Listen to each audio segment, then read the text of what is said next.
Hello my dear friends, तो क्या हाल चाल है आपके? बढ़िया एकदम। मैं आप सभी का स्वागत करता हूँ reflection and refraction of light के एक और नए वीडियो में, जहाँ पे हम लोग बात करने वाले हैं uses of concave mirror, image formation by convex mirror and uses of convex mirror. इसका चैप्टर मतलब जो फर्स्ट है पार्ट है वो ख़त्म कर देंगे। आज इतना कंप्लीट करने की कोशिश करेंगे, है ना। तो हमने इसके पिछले वीडियो में हमने पढ़ा था convex mirror, all about convex mirror. उससे इमेज रखो तो कहाँ बनेगी, मतलब ऑब्जेक्ट रखो तो इमेज कहाँ बनेगी, ये सारी चीज़ें हमने पढ़ ली थी जितना था अपने सिलेबस में, है ना। जितनी चीज़ें थी हमने अपने सिलेबस में सब कुछ कंप्लीटली डिस्कस कर ली थी फॉर 10th, है ना। अगर आप 10th के हों तो ही यहाँ पर हैं सब बोर्ड। और अगर हम बात करते हैं आगे की, तो हमें क्या करना चाहिए, पढ़ना चाहिए। तो यूजेस ऑफ लिखिए आप, यूजेस ऑफ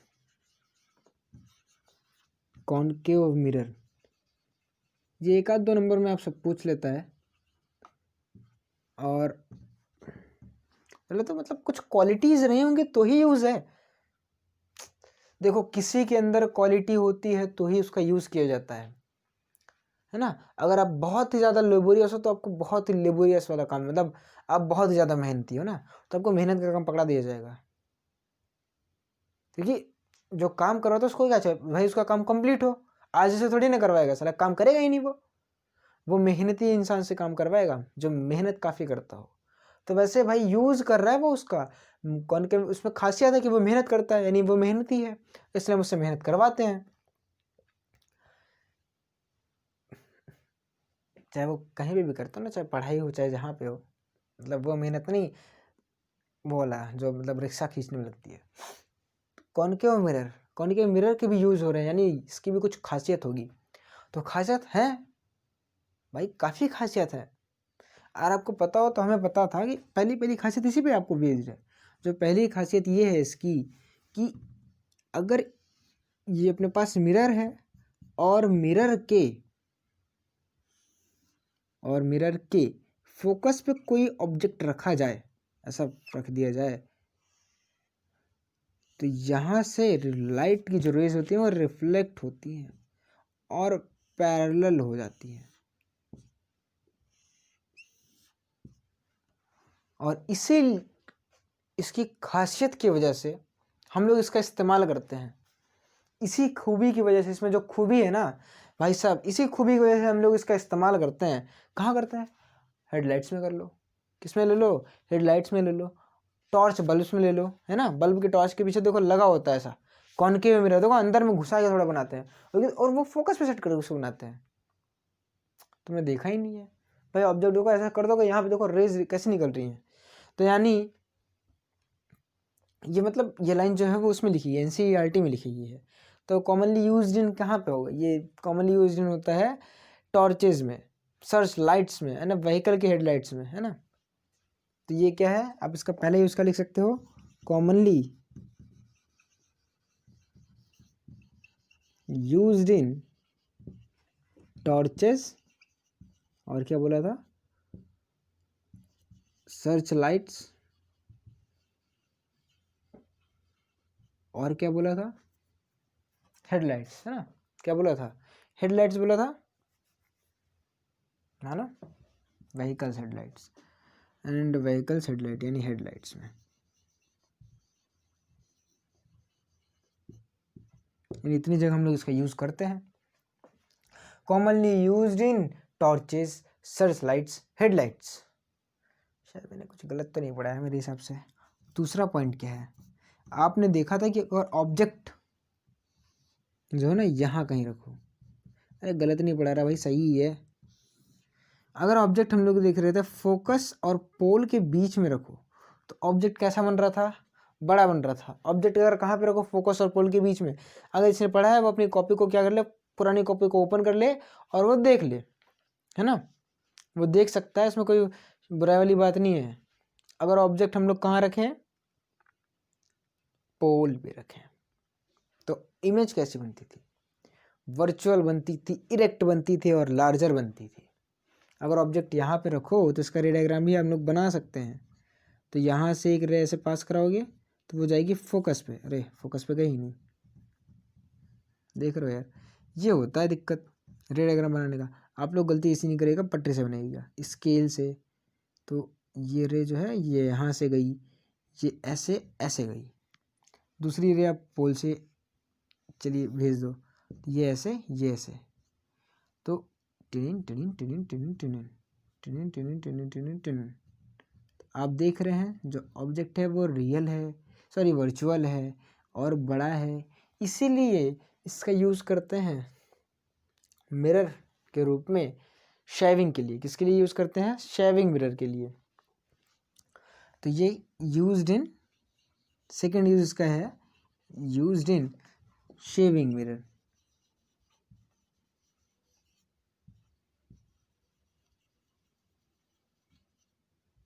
इसका यूज हमने कर लिया शेविंग मिरर में। तीसरा यूज यहीं पे लिख लो, क्या दिक्कत है? यहाँ पे ये तो हेडिंग थी अपनी, यूज ऑफ कॉनकेव मिरर, यहाँ पे आप ध्यान दो।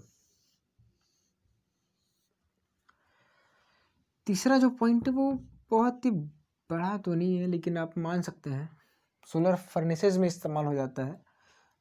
वो भी इसी प्रिंसिपल पे है जिसका उल्टा है ना, इसका उल्टा है एग्जैक्टली इसका सेम अपोजिट, मतलब उल्टा ही बोल दो। अगर आपने पढ़ा है, आपने सीखा है, तो अगर ऑब्जेक्ट कहीं दूर रखा हो तो जो रेज होती है वो कहाँ पे फोकस होती हैं? फोकस पे।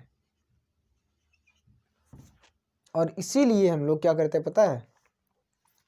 बड़े बड़े मतलब हट गया जानबूझ के कि आपको दिखे, हम लोग क्या करते हैं पता है? ये बड़े बड़े मतलब क्या करते हैं? मिरर्स को यूज़ करते हैं। बड़े इसलिए यूज़ करते हैं ताकि मतलब उसका जो एरिया है वो ज़्यादा रहे। अच्छा बड़ा यूज़ कर लिया, अच्छा बड़ा यूज़ करने के बाद सन से जो लाइट आती है भाई उसके रेस्पेक्ट में तो मिरर कितना भी बड़ा ले लो, सन तो यहाँ से बहुत दूर है, तो सन के लिए इन्फिनाइट हो जाएगा और इन्फिनाइट से रेस पैरेलल आएंगी और पैरेलल आएंगी तो कहाँ पे फोकस होंगी? फोकस पे। कहाँ पे फोकस होंगी? फोकस पे। अब फोकस पे तो फोकस होगी, इसका मतलब लाइट क्या है? एक एनर्जी है। लाइट क्या है? एक एनर्जी है। भाई साहब दो लाइट अलग अलग आ रही थी और एक पॉइंट पे इकट्ठे हो गई, यानी इसी प्रॉपर्टी को जैसे हम लोग यूज करते हैं सोलर फर्नेसेस में। Used in solar furnaces, used in solar furnaces,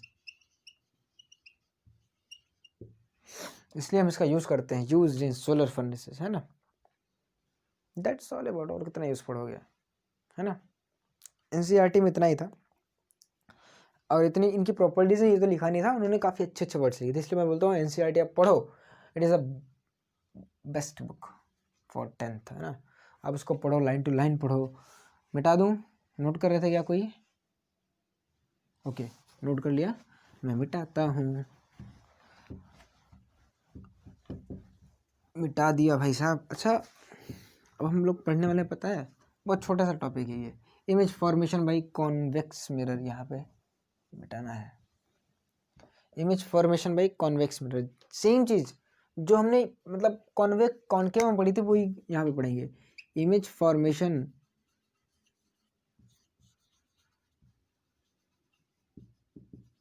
by convex mirrors. इसमें तो कोई रीज़न ही नहीं है, बोल दो एक ही रीज़न है। ये देखो एक छोटा सा बना लेता हूँ काम वर्क अपने। ये छोटा सा, छोटी सी प्यारी सी नन्ही सी आई कोई परी। वह बंद कर, इतना बेसुरा क्यों गाता है? जियान से भी बेसुरा गाने वाला आज हमने देख लिया। अब ये है इसका पोल, ये है कॉन्वेक्स मिरर, इसका फोकस इधर है, इसका सेंटर ऑफ कर्वेचर इधर है, सारे तो ये चीज़ें इधर ही चली गई भाई। अगर आप ध्यान दो तो इसके पास सिर्फ एक ही रीज़न है मिरर के सामने, कौन सा? इन्फिनिटी और पोल। तो एक बार इन्फिनिटी ले लो, एक बार पोल ले लो, यहाँ पे मिरर फॉर्मूला यूज़ कर लो, आपको अच्छा लग जाएगा कि 1/v plus 1/u is equal to 1/f। F तो कांस्टेंट है। अब ध्यान से देखो, एक्स को यू को एक बार इन्फिनाइट ले लो। फर्स्ट केस में हमने क्या किया है, यू को ले लिया है इन्फिनाइट यानी बहुत दूर। अगर आप यू को इन्फिनाइट लो तो 1/इन्फिनाइट की वैल्यू होती है 0, यानी v की वैल्यू f के बराबर है। v की वैल्यू किसके बराबर है? f के बराबर है। v की वैल्यू f। पॉजिटिव की नेगेटिव, भाई एफ क्या है, पॉजिटिव है। क्यों पॉजिटिव, क्योंकि कॉनकेव है, कॉनकेव है, कॉन्वेक्स है ना। तो v की वैल्यू पॉजिटिव है यहाँ पे, यानी इसका मतलब ये क्या है, पॉजिटिव। पॉजिटिव मतलब इधर बनेगा जहाँ पे फोकस है, पॉजिटिव इधर ही तो है, क्योंकि एफ भी पॉजिटिव है, वी भी पॉजिटिव है, और दोनों मतलब सेम साइड है हो जाएंगे। इसका मतलब कि जो ऑब्जेक्ट है वो जहाँ कहीं बनेगा तो एम भी निकाल लो यहाँ से, एम इज इक्वल टू हो जाएगा h i upon h o is equal to v upon u. अब देखो नीचे वाली वैल्यू इन्फिनाइट, ऊपर वाली वैल्यू बहुत छोटी, तो यानी यहाँ पे हमें सबसे पहला जो पता चला, पहला क्या था कि जो इमेज है वो कहाँ बनी, इमेज एट एफ, फोकस पे बनी। दूसरा पॉइंट बड़ी छोटी, यहाँ पे देख लो माइनस तो लिखा ही नहीं है, माइनस भी अच्छा, ये माइनस ये प्लस, तो ये माइनस यानी वर्चुअल है, यानी क्या है, वर्चुअल। इरेक्ट इन्वर्टेड की बात ही नहीं करते हम लोग, डिमिनिस्ड की बोलते हैं, डिमिनिस्ड, डिमिनिस्ड मतलब बहुत छोटी। इमेज फोकस पे बनी, वर्चुअल बनी, और बहुत ज़्यादा छोटी बनी, छोटी। अरे इसको बोलते हैं पॉइंट इमेज यार, क्या बोलते हैं, point image, this is called point image, that's it. दूसरा रीजन क्या है भाई, दूसरा रीजन इन्फिनिटी और पोल के बीच में, ले लो कहीं पे भी ले लो। अरे पोल है, इन्फिनिटी है, तुम 10 20 15 कुछ भी ले लो है, तो इस बार ले लेते हैं हम लोग दूसरा पॉइंट, u की वैल्यू लेते हैं -x, u की वैल्यू ले लेते हैं -x, तो v की वैल्यू क्या आएगी, तो v की वैल्यू आएगी uf upon u minus f is equal to -xf upon -x minus f. Solve करेंगे तो हो जाएगा xf upon x plus f. It's all mathematics. अरे यही तो है, मैंने सही तो किया ना, u की वैल्यू मैंने -x ली, क्योंकि भाई साहब इधर है और मिरर के सामने, यानी काम की रेज इधर जाएंगी, अपने लिए काम की रेज कैसे रहेंगी, ऐसी। तो अपने लिए ये वाली डायरेक्शन क्या हो गई, पॉजिटिव, तो अपने लिए ये वाली डायरेक्शन हो गई पॉजिटिव, और ये वाली डायरेक्शन पॉजिटिव, तो भाई u हमने x यहाँ पे ले लिया है, तो यानी यहाँ से यहाँ तक डिस्टेंस क्या हो जाएगी, -x। तो u की value -x, v is equal to u f upon u minus f, तो u हो जाएगा -x upon -x minus f, यानी x upon x plus f, यानी ये पक्के से हमेशा क्या रहेगी, पॉजिटिव रहेगी। क्या रहेगी, पॉजिटिव। अब पॉजिटिव तो कहाँ रहेगी हम देखेंगे, तो यहाँ से देख लो, 1 upon v is equal to हो जाएगा 1 upon f plus 1 upon u, देख लो देख लो, तो 1 upon v is equal to 1 upon f plus 1 upon x.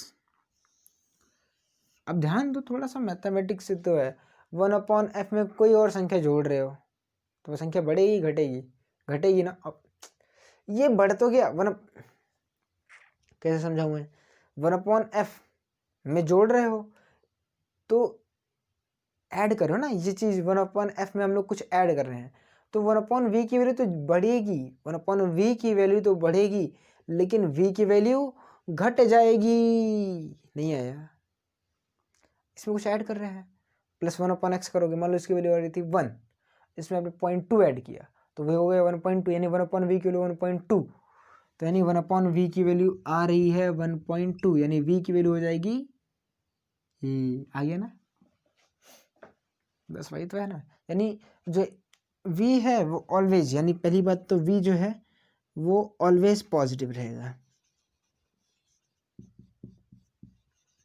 And less than f।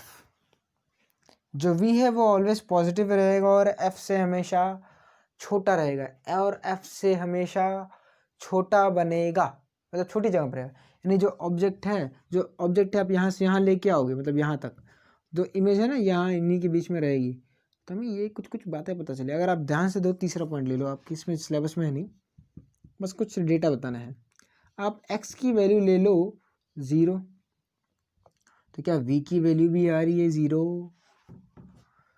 अगर x 0 v 0 यानी अगर हमने चला रहे हैं इन्फिनिटी पे थी, अब ध्यान दो, यानी पोल पे, यानी image and object at pole, यानी image and object are at pole. अब ध्यान दें, इमेज ऑब्जेक्ट कहाँ था? इन्फिनिटी पे। इमेज कहाँ बन रही थी? फोकस पे। हमने इमेज को चलाया है infinity to pole, infinity to pole, तो इमेज कहाँ चल रही है? Focus to pole, focus to पोल।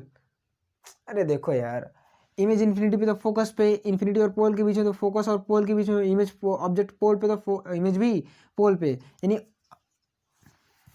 हमेशा छोटा बनेगा, हमेशा छोटा बन रहा है। यहाँ से हमें ये बात पता चली कि जो सीधा नहीं बनेगा, सीधा उधर कुछ नहीं बनाता, हमने देखा है, तुमने देखा भले, वो सीधा उधर नहीं होता है, हमेशा सीधा बनाता है, ये भी बताना पड़ेगा। चलो अभी क्लियर करता हूँ, हमेशा सीधा बनाता है, मतलब तुम लोग टुला देते हो, क्लियर करूँगा। पहले इतनी बातें क्लियर हुई कि ऑब्जेक्ट को चलाऊंगा इन्फिनिटी टू पोल, तो इमेज कहाँ चलेगी? फोकस से पोल, और हमेशा छोटी रहेगी। क्यों छोटी रहेगी भैया, क्यों छोटी रहेगी? क्योंकि देखो m की वैल्यू क्या होती है? v upon u। तो देखो जो v है वो ऑलवेज छोटा रहेगा u से, और जैसे ही v ऑलवेज छोटा रहेगा तो हाइट ऑफ इमेज ऑलवेज छोटी रहेगी हाइट ऑफ ऑब्जेक्ट से। दैट्स इट, दैट्स इट, खत्म। नहीं आया तुझे? नहीं आया? तुम मतलब तुम्हें मेरी बात 1% नहीं समझ में, 1% v हमेशा बड़ा रहेगा कि u बड़ा रहेगा? क्योंकि v तो यहाँ तक ही है ना यार, v तो हमेशा यहीं तक तो है। v की मैक्सिमम वैल्यू f हो सकती है, मिनिमम वैल्यू 0 हो सकती है, लेकिन u की मिनिमम वैल्यू तो 0 लेकिन मैक्सिमम वैल्यू इन्फिनिटी हो सकती है। तो हमेशा u रहेगा जो हमेशा v से बड़ा रहेगा, एक केस को छोड़ के, यानी हमेशा जो हाइट ऑफ ऑब्जेक्ट है वो बड़ी रहेगी किससे? हाइट ऑफ इमेज से। और हमेशा इरेक्ट भी बनेगी, भी दिखा देता हूँ, क्योंकि देखो दोनों क्या है? अपोजिट साइन के हैं, और जब अपोजिट साइन के होते हैं तो इरेक्ट अभी तो पढ़ा था ना, दोनों इरेक्ट में क्या था? Height of h i and h o are same sign, यानी v and u are opposite sign. तो हमें ये पता चल गया, नोट कर लो पहले, इतना तो नोट कर लो, अपने शब्दों में आप लिख सकते हो। मैं तो सिर्फ एक ही केस लिखा, क्या दूसरा केस क्या था? दूसरा केस ये रहा। तो दूसरे केस में हमको क्या क्या लिखना है कि जो ऑब्जेक्ट है वो है इन्फिनिटी और पोल के बीच में, तो जो v है वो ऑलवेज रहेगा positive and less than f। थोड़ी सी बात कर लेते हैं, यानी पहला point, image is between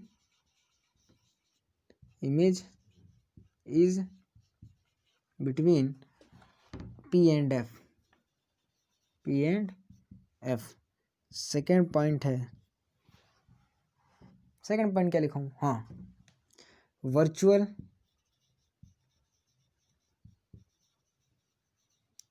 erect and small. देखो टेढ़ा लिखना शुरू कर दिया, और मैं इतना झुकता क्यों? ऊपर भी तो जगह है। क्या क्लियर हो गया? बोर्ड तो काफ़ी भरा भरा दिख रहा है पीछे से कैमरे में, हालांकि काफ़ी बोर्ड खाली है, लेकिन ऊपर और नीचे और उतना कैमरे में आ नहीं रहा है। नीचे इतना यहाँ से लेके यहाँ नीचे मतलब लगभग 1 फीट है खाली, और ऊपर भी उतना ही खाली है, थोड़ा सा बीच का पोर्शन दिख रहा है। कोई आइडिया है क्या? बोर्ड को चौड़ा कर दूं? देखेंगे, मिटाता हूँ मैं। 2 केसेस हैं, नोट करने को आप बुक से कर सकते हो, क्या दिक्कत है? मैं तो सिर्फ समझा दिया ना, अब बुक से नोट कर लेना। अब रिजल्ट्स की बात करते हैं, इसमें क्या क्या था। तो जो कॉन्केव मिरर है वो हमेशा इमेज को बनाएगा छोटी, इरेक्ट बनाएगा, और पोल और फोकस के बीच में बनाएगा। इसका मतलब वो हमेशा वर्चुअल बनाएगा, इरेक्ट बनाएगा एंड स्मॉल बनाएगा ऑलवेज, अगर ऑब्जेक्ट रियल हुआ तो। ये भी लिख लेना। अब इसके यूजेस लिख लो, यूजेस ऑफ कॉन्वेक्स मिरर, और इसके बाद ख़त्म कर देंगे, क्या दिक्कत है ज़्यादा पढ़ने में अब तो। Uses of convex mirror, convex mirror की एक ही प्रॉपर्टी है तो इसका मतलब एक ही यूज होगा। उसका यूज क्या होता है? सिर्फ एक इकलौता यूज है रियर व्यू मिरर्स में। Used in rear view mirrors, used in rear view mirrors. ये थोड़ा देखो मार्कर की इंक मैं ख़त्म कर दिया हूँ। अच्छा, ऐसा क्यों होता है मैं तब तक एक्सप्लेन करता हूँ, और इसी के साथ साथ मैं अपने मार्कर को इंक में भी ला देता हूँ। ऐसा इसलिए होता है ना, क्योंकि ये जो इमेज है वो छोटी बनाता है। क्या बनाता है? छोटी बनाता है और सीधी बना देता है, इसलिए यूज़ होता है। हाँ, ये एक रीज़न हो सकता है।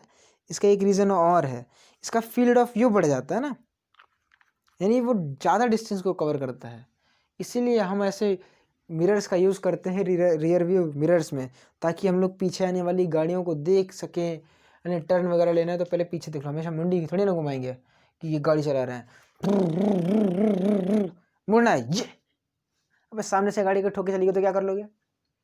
बोलो बोलो, गाड़ी चला रहे हो, गाड़ी चला रहे हो, अब क्या करेंगे? ऐसे मिरर लगा दिया, भाई देख लिया, अब मुड़ के निकल गए।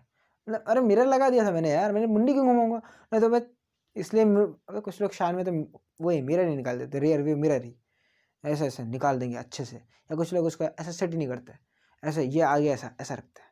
वो इससे काम करता है ताकि पीछे की चीज़ें दिख सकें। है ना, मुंडी घुमाओगे और सामने से लाके किसी ने ठोक दिया, है ना, दिक्कत हो सकती है। इसलिए अपन रियर व्यू मिरर्स का इस्तेमाल करते हैं। काफ़ी लोग तो उसका इस्तेमाल सुंदर कन्याओं को देखने के लिए करते हैं, हालांकि छोटी दिखती है, क्लियर नहीं दिखती है। अरे रोड पे गाड़ी चला रहे हो, है ना, रोड पे गाड़ी चला रहे हो, सुंदर कन्या ने क्रॉस किया, वो शीशे में तुम मुंडी घुमा रहे हो, और कुछ लोग तो चालाक होते हैं, वो शीशे में देख लेते हैं ना, मुंडी घूम, कुछ डर लगता है ना कहीं आगे ले जाकर ठोक ना दें। कुछ सब लोग अपने अपने एग्जाम मतलब अपने अपने तरीके से इस्तेमाल करते हैं कोई भी चीज़ है, लेकिन मेन इस्तेमाल ये होता है रियर व्यू मिरर्स, पीछे की चीज़ों को देखने के लिए, ताकि गाड़ी आ रही है कि नहीं आ रही है। ऐसा क्यों करते हैं? ये कि वो ऑब्जेक्ट को छोटा बनाता है, और मेन रीज़न अगर आप ध्यान दें तो जो मिरर है वो कर्व्ड होता है। कॉन्वेक्स मिरर कैसा होता है? कर्व्ड होता है।